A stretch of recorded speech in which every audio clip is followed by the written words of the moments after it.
नमस्ते बच्चों।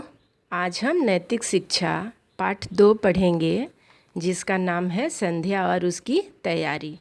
तो चलो शुरू करते हैं। सबसे पहले हम जानेंगे कि संध्या का अर्थ क्या होता है। जिस क्रिया द्वारा परमेश्वर का भली भांति ध्यान किया जाए बेटा, उसे हम संध्या कहते हैं।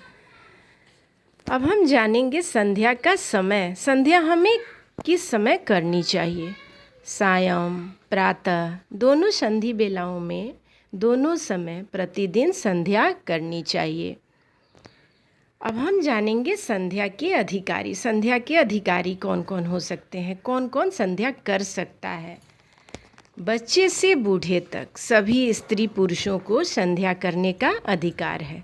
संध्या करना सब मनुष्यों का कर्तव्य भी है। अब हम जानेंगे संध्या के लाभ। सुख शांति की प्राप्ति। संध्या करने से क्या होता है? सुख शांति की प्राप्ति होती है।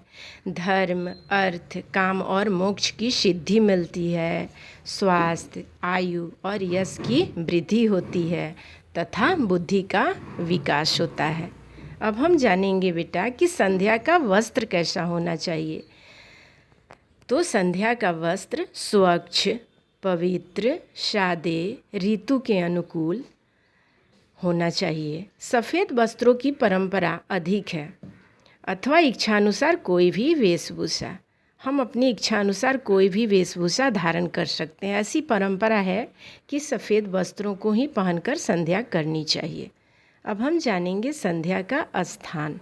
संध्या का स्थान कैसा होना चाहिए? तो संध्या का स्थान होना चाहिए शुद्ध, पवित्र, शांत, एकांत स्थान होना चाहिए, जहाँ मन आसानी से एकाग्र हो सके।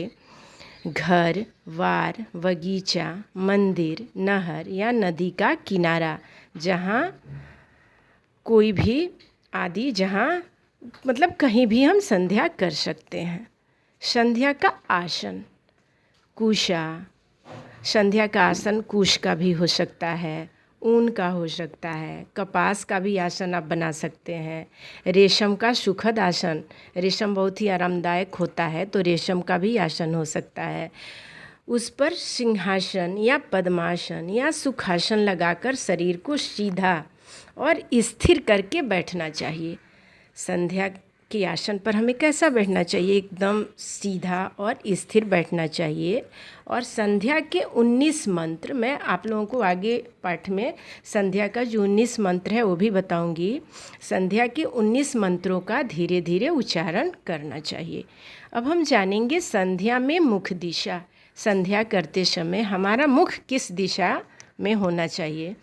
प्रायः प्रातः काल पूर्वाभिमुख और सायंकाल पश्चिमाभिमुख होकर बैठने की परंपरा है। ऐसा माना जाता है कि प्रातः काल जब आप संध्या करो तो आपका मुख पूरब दिशा में होना चाहिए और सायंकाल पश्चिम दिशा में होकर बैठने की परंपरा है। पर यह कोई बंधन नहीं है। जिधर से शुद्ध वायु आ रही हो उधर मुख कर लेना चाहिए। ऐसी परंपरा नहीं है, जिधर से ही शुद्ध वायु आ रही हो उधर हम मुख कर सकते हैं। अब हम जानेंगे संध्या का प्रकार। स्नान आदि से शरीर को शुद्ध करके, मतलब स्नान करके शरीर को शुद्ध करके, जल पात्र समेत, मतलब संध्या करते समय हमारे पास जल पात्र होना चाहिए। संध्या के लिए बैठना चाहिए। संध्या के समय बैठते समय हमारे पास जल पात्र होना चाहिए और मन में ईश्वर के प्रति भक्ति भावना होनी चाहिए। ये नहीं कि हम संध्या करने बैठ गए और मन में ईश्वर की भक्ति नहीं है, तो हमारा मन कभी शांत नहीं रहेगा, तो हम अच्छे से संध्या नहीं कर सकते हैं। तो संध्या करते समय हमारा मन शांत होना चाहिए, भक्ति भाव से ओतप्रोत होना चाहिए और मन में श्रद्धा की भावना भी होनी चाहिए। मन को चिंता मुक्त और प्रसन्न रखना चाहिए। संध्या करते समय क्या करना चाहिए? किसी भी प्रकार की चिंता नहीं करनी चाहिए और हमेशा खुश रहना चाहिए।